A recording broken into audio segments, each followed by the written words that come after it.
Amour, bonsoir.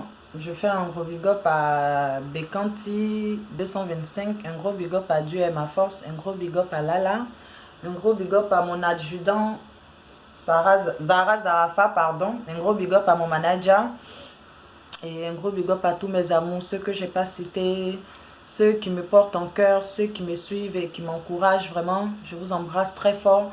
Je fais un gros coucou à Africa Info. Ce soir, je viens sur ton sujet de est-ce que l'Africain est libre ou est-ce que l'Africain sera libre un jour? Je te dirais que non. L'Africain n'est pas libre. Pourquoi? Parce que nous ne savons pas encore que la liberté, c'est quelque chose qui s'arrache. Parce que nous ne savons pas encore que la liberté, il faut aller la chercher dans la main de celui qui la détient. La liberté, ce n'est pas en priant, ce n'est pas en jeûnant, ce n'est pas en faisant des séances de prière à longueur de journée, des veillées de prière et consorts. La liberté, il faut aller la chercher coûte que coûte. Partout, c'est-à-dire dans tout ce que tu fais, cherche ta liberté. L'indépendance qu'on a eue en 1960, en 1959 et autres, les Africains ont eu leur indépendance. Ce n'était pas l'indépendance, on n'est pas libre avec ça.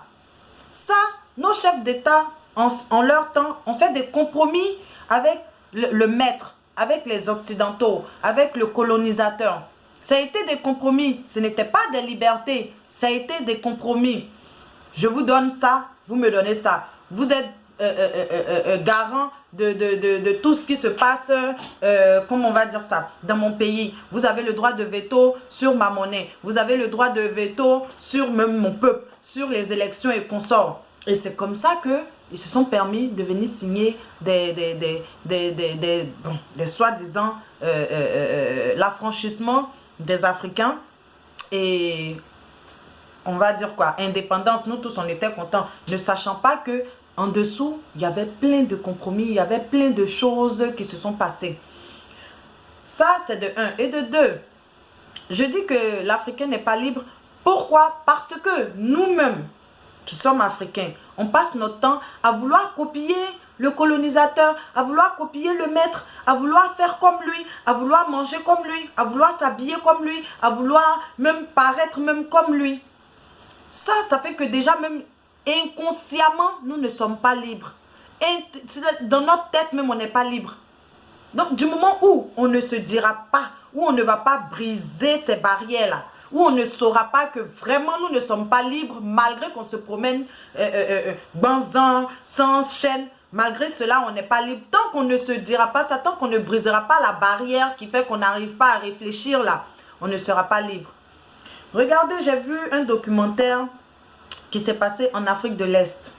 Comment des pêcheurs vont en mer, sur l'océan Indien, en bordure de l'Afrique de l'Ouest. Je ne me souviens plus du nom du pays, mais c'était en Afrique de l'Est.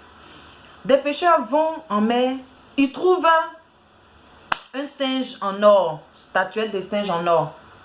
Qu'est-ce qu'ils font? Vous ne partez pas chercher les grands plongeurs pour venir fouiller. Non, vous appelez les Occidentaux qui vont venir, eux, venir faire mais la plus grosse découverte qui puisse exister.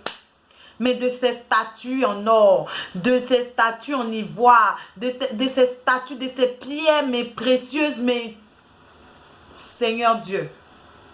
Et vous, on va vous prendre les petits à côté pour venir plonger, pour aller ramasser ça, venir leur donner, ils vont venir poser ça chez eux. Avec ça, on va me dire que l'Afrique est libre. L'Afrique n'a jamais été libre. Depuis des décennies, nous sommes toujours enchaînés. Enchaînés parce que quoi? Parce que nous aimons bien la situation dans laquelle nous sommes. Nous aimons bien jouer les victimes. Or, les plongeurs qui sont allés plonger là, il y avait près de 4 noirs dedans. Les experts qui venaient dire si les statuettes sont authentiques ou pas. Il y avait 2 noirs dedans. Pourquoi les gros noirs là, ou bien le gouvernement de ce pays n'a pas fait appel à ses concitoyens? Pourquoi? Et puis il a fait appel à l'homme blanc pour que l'homme blanc vienne et les prendre comme main d'œuvre. Pourquoi? Les trésors qu'ils ont trouvés, c'était pour un esclave affranchi. Il s'appelait, si je ne me trompe pas, Amotan. Voilà, quelque chose d'Aulius Kilius Amotan. Un esclave affranchi qui avait fait un cargo de trésors, qui venait en Afrique. Parce que c'est en Afrique, c'est sur les côtes en Afrique de l'Est que son bateau a échoué. Donc, il venait en Afrique chez lui. Avec tout ce gros trésor. Aujourd'hui, là, ce trésor-là est exposé dans les musées de l'Europe ici. Dans les musées de Venise. Dans les musées de Cambridge. I don't know. C'est pour l'Africain. Juste pour vous dire que nous, les Africains, tant que dans notre tête, nos chefs d'État, nous-mêmes, le peuple, le bébé, le grand-père, l'aïeux, tant que dans notre tête, on ne se dit pas que la liberté, ça sort trop. On va chercher. Ils ne vont pas venir nous la donner gratuitement. Mais on ne sait pas ça encore. Raison pour laquelle on pense que nous sommes libres dans ce que nous faisons là. Nous ne sommes pas libres. Jamais. Parce qu'on passe notre temps à copier. Parce qu'on passe notre temps à toujours demander. L'indépendance qu'on a eue là, c'est du papier à se torcher le derrière. Parce que c'était que des compromis. Ça n'a jamais été la liberté totale. Nous ne sommes pas libres. Le blanc va venir superviser nos élections. Le colonisateur viendra superviser nos élections, pardon. Il viendra, quand il y a la guerre chez nous, c'est eux qui viennent anéantir tout. Quand il y a un petit problème, c'est à eux on demande des forces. Nous-mêmes, on ne peut pas être notre force. Avant qu'ils arrivent en Afrique pour venir nous coloniser, venir nous prendre, pour venir chez eux, pour venir travailler, machin et tout là. Comment on faisait pour se défendre? Comment est-ce qu'on faisait pour faire nos guerres entre nous? Comment? Pourquoi on ne retourne pas à cela? Pourquoi on ne compte pas sur nous-mêmes? Pourquoi on n'a plus foi en nous-mêmes? L'homme noir n'a plus foi en lui. C'est-à-dire qu'il se voit faible partout. Il n'a plus foi en sa force. Il n'a plus foi en sa détermination. C'est ce qui fait que moi je dis que l'Africain n'est pas libre. Parce qu'on sera toujours en train de tout copier sur l'homme blanc. On sera toujours en train de tendre la main à l'homme blanc. Quand ça ne va pas, c'est à lui qu'on demande. Quand ça va, c'est à lui qu'on demande. Comment des personnes vont quitter chez eux avec des machines pour venir déterrer des choses chez nous? Or, on vivait bien avec ça avant. Et on avait vu ça aussi avant. Donc, pourquoi c'est à eux de venir déterrer ça chez nous? Nous-mêmes, on ne peut pas le faire. Quand ils vont arriver, ils vont nous prendre comme main d'œuvre pour nous donner que des miettes. Mais les vrais sous, là, c'est eux qui empochent. L'Africain n'est pas libre. Tant que sa monnaie ne sera pas fabriquée en Afrique, tant que ces élections, ce n'est pas eux-mêmes qui vont proclamer leur gagnant ou bien les résultats des élections. Tant que, quand il aura palabre, on aura besoin du colonisateur. Tant qu'on va marcher comme ça, l'Africain n'est pas libre. La personne qui dit que l'Africain est libre, c'est un menteur. Voilà. L'Africain n'est pas libre. Donc, Africa Info, moi je te dis que l'Africain n'est pas libre. Parce que nos chefs d'État, nos jeunes de maintenant, ou bien nos chefs d'État de maintenant, ne savent pas que la liberté que le peuple demande là, on doit l'arracher. Ils ne savent pas encore ça.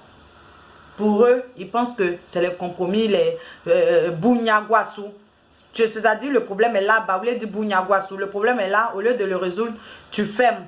Tu vas chercher encore autre chose. Quand l'autre problème arrive, au lieu de le résoudre à Bougnaguassou, tu mets les feuilles dessus pour tamiser. Or, le vrai problème, il est en bas. Tant qu'on ne cherche pas à voir, mais la partie qui est inerte en bas là, on ne saura pas. Il faut qu'on plonge pour aller voir le problème en dessous. Et le problème en dessous, c'est quoi?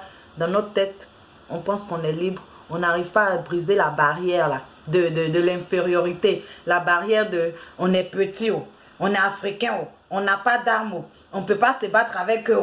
On peut pas, tant qu'on ne brisera pas ça dans notre tête là, on n'aura pas la liberté qu'on veut. La liberté, ils ne viendront jamais nous la donner. C'est à nous d'aller l'arracher, à la vie ou à la mort. C'est ça. C'est après ça qu'on dit qu'on est libre. Donc, Africa, je ne peux plus trop durer. Je vais revenir là-dessus. Voilà. De toutes les façons, bisous à vous. Je vous aime, mes amours. Bon week-end.